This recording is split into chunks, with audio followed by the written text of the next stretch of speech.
ಚಂದ ಐತಿ ಜೀಪು. ಸಾಹೇಬ್ರ ಕಾರ್ ಬೇಸೈತಿ.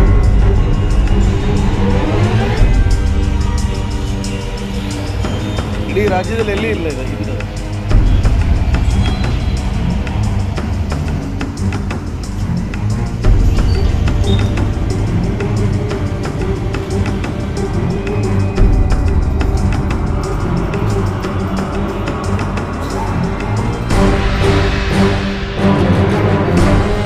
ನಾವು ಇವತ್ತು ಕೊಪ್ಪಳ ಜಿಲ್ಲೆಯ ಕುಷ್ಟಗಿ ನಗರದಲ್ಲಿದ್ದೀವಿ. ಕುಷ್ಟಗಿ ನಗರದಲ್ಲಿರುವಂಥ ತಹಶೀಲ್ ಕಚೇರಿಗೆ ಬಂದಿದ್ದೀವಿ. ಈ ಕುಷ್ಟಗಿ ತಾಲೂಕಿನ ತಹಶೀಲ್ದಾರರು ವಾಹನ ಇಲ್ಲೇ ಇದೆ. ಸರ್ಕಾರ ಒಳ್ಳೆ ಐಷಾರಾಮಿ ವಾಹನ, ಭರ್ಜರಿ ವಾಹನ ತಹಶೀಲ್ದಾರರಿಗೆ ಕೊಟ್ಟಿದೆ. ಸಂತೋಷ. ತಹಶೀಲ್ದಾರರು ಇಡೀ ತಾಲೂಕಿಗೆ ಎಲ್ಲ ಹಳ್ಳಿಗಳಿಗೆ ಓಡಾಡಬೇಕು, ಅವ್ರ ವಾಹನ ಚೆನ್ನಾಗಿರಬೇಕು, ಅವರೂ ಚೆನ್ನಾಗಿರ್ಬೇಕು ಅನ್ನೋದು ಸರ್ಕಾರದ ಒಂದು ಚಿಂತನೆ ಆಗಿದೆ. ಅದೇ ರೀತಿಯಾಗಿ ಅವರಿಗೆ ಉತ್ತಮವಾದಂಥ ವಾಹನವನ್ನು ಸರ್ಕಾರ ಕೊಟ್ಟಿದೆ. ಆದರೆ ಮಾನ್ಯ ತಹಶೀಲ್ದಾರ್ ಅವರಿಗೆ, ಗ್ರೇಡ್ 1 ತಹಶೀಲ್ದಾರ್ ಅವರು ಇವರು, ಮಾನ್ಯ ತಹಶೀಲ್ದಾರ್ ಅವರಿಗೆ ರಾಷ್ಟ್ರಧ್ವಜದ ಬಗ್ಗೆ ಅರಿವಿನೇ ಇಲ್ಲ.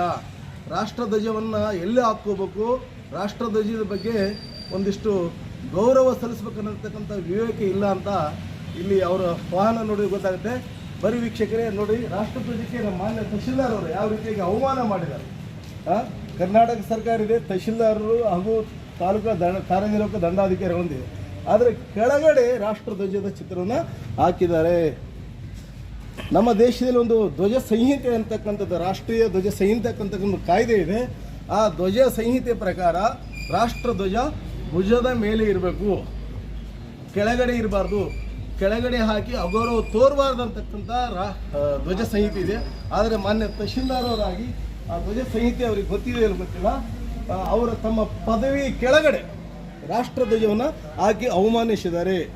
ಸೊ ಹೀಗಾಗಿ ಸಂಬಂಧಿಸಿರ್ತಕ್ಕಂಥ ಉನ್ನತ ಅಧಿಕಾರಿಗಳು, ಜಿಲ್ಲಾಧಿಕಾರಿಗಳು, ರಾಜ್ಯದ ಮುಖ್ಯ ಕಾರ್ಯದರ್ಶಿಗಳು, ಮುಖ್ಯಮಂತ್ರಿಗಳು ಈ ಕಡೆ ಗಮನ ಹರಿಸಬೇಕು.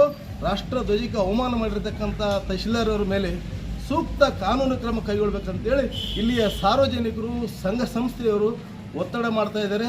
ಜೊತೆಗೆ ನಮ್ಮ ಮಾಧ್ಯಮವೂ ಸಹಿತ ಸರ್ಕಾರಕ್ಕೆ ಒತ್ತಡ ಮಾಡ್ತಾ ಈ ಕೂಡಲೇ ಸೂಕ್ತ ಕಠಿಣ ಕಾನೂನು ಕ್ರಮ ಕೈಗೊಂಡು ತಹಶೀಲ್ದಾರ್ ಅವರನ್ನು ಪದವಿಯಿಂದ ಉಚ್ಚಾಟನೆ ಮಾಡಬೇಕಂತಕ್ಕಂಥ ಒತ್ತಡ ಈ ಮೂಲಕ ನಾವು ಹೇರ್ತಾ ಇದ್ದೀವಿ.